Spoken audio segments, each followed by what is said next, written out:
Salve, salve! Bom, é o seguinte, na aula de hoje vamos dar início ao conceito de fração.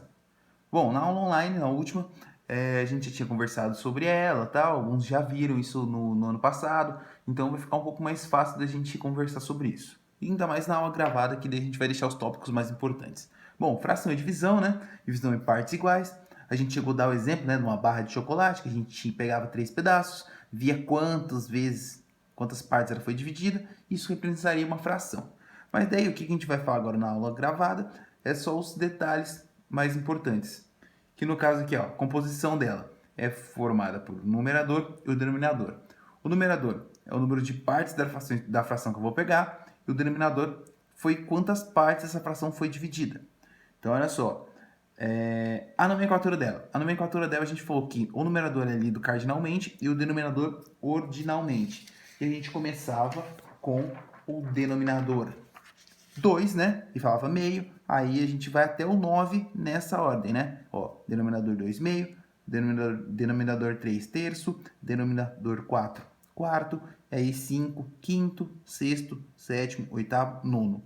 Aí os denominadores múltiplos de 10, 100, 1000 e assim vai, a gente fala que o denominador tem o nome de décimo, centésimo, milésimo, décimo de milésimo, assim vai.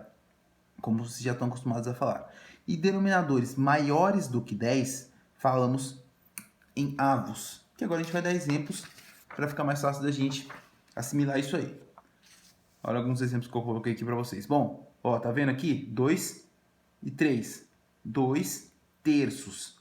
4 meios. 1 quinto. O que a gente conversou na aula online? Que depois, quando a gente já aprender a escrever o número, essas frações por extenso, a gente vai falar mais fácil, né? Como 2 sobre 3, 1 sobre 5, 3 sobre 12. Mas o correto é falar desse jeito, quando a gente for escrever por extenso. Então, ó, 3 sobre 12, 3 dozeavos. Ó, 7 décimos. Ó, 25, 45 avos. Ó, passou do 10, certo? E aí fica mais suave da gente pegar essa unha aí. Mas com o tempo a gente pega fácil isso aí. E aí, o que mais interessante da gente falar aqui? Falar um pouquinho das classificações das frações. Como a gente já conversou bastante sobre a nomenclatura, então agora a gente já pode começar a classificar elas. Como que a gente classifica? Bom, a gente classifica em frações próprias. O que são frações próprias? São quantidades menores que o inteiro, quando o numerador é menor que o denominador. Tá vendo? Ó, o numerador é menor que o denominador. Dá para perceber? Então, essas são frações próprias. São frações que são menores do que o inteiro, certo? Vamos supor que eu pego o chocolate e como só uma parte. Aí eu vou ter uma fração própria.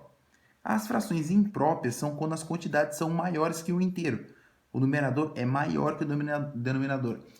Quer dizer que eu já passei de um inteiro. Vamos supor, eu tenho pizzas aqui divididas em 4 pedaços. E se eu comer 5, quer dizer que eu comi mais de uma. Entendeu? Então, é quando o numerador é maior que o denominador. Ó. 3 meios, 5 quartos, 22 sétimos, 32 dozeavos. Maravilha? Isso é bem fácil de pegar.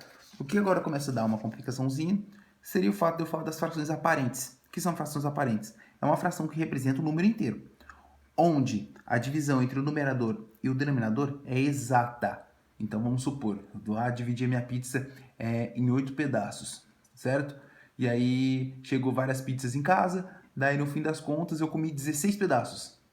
Daí eu posso falar que eu comi 16 oitavos, ou eu posso chegar e falar que eu comi 2 pizzas. Então isso seria uma fração aparente, porque eu não comi, eu comi, né, 16 oitavos, mas no caso, se eu for comparar ela com a pizza inteira, eu comi 2 pizzas inteiras.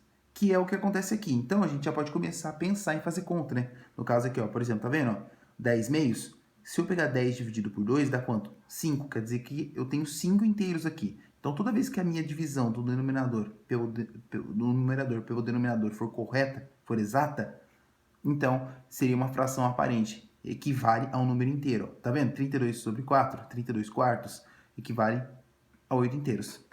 E aí, por fim, para a gente finalizar essa aula de introdução, vamos falar aqui das frações equivalentes, que a gente vai começar a fazer conta, mas é isso que eu vou deixar para a próxima aula, que a gente vai discutir isso aqui na online também. As frações equivalentes são frações diferentes, mas com o mesmo valor numérico. Como assim? Tá vendo aqui, ó, o 4 quintos e o 25 avos?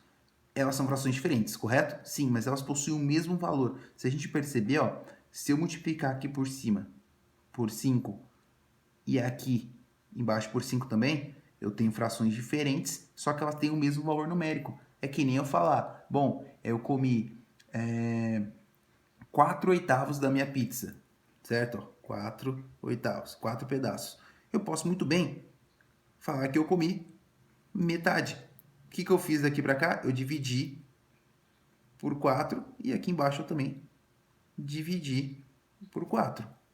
Maravilha? Então, olha só, tá vendo? Ó, 10 quartos e 5 meios. Eu posso tanto multiplicar quanto dividir. Então, ó, 10 para 5 dividir por 2. Se aqui embaixo eu também conseguir dividir pelo mesmo valor, eu vou ter frações diferentes com o mesmo valor numérico.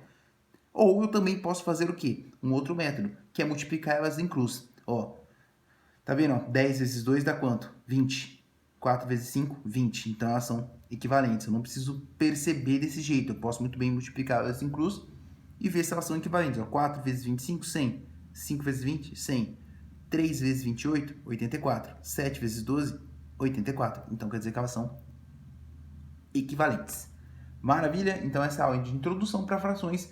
Na aula de segunda a gente vai discutir mais um pouquinho, para depois na próxima a gente começar a pensar em fazer algumas continhas que vocês estão loucos para fazer conta com frações, né? Então é isso.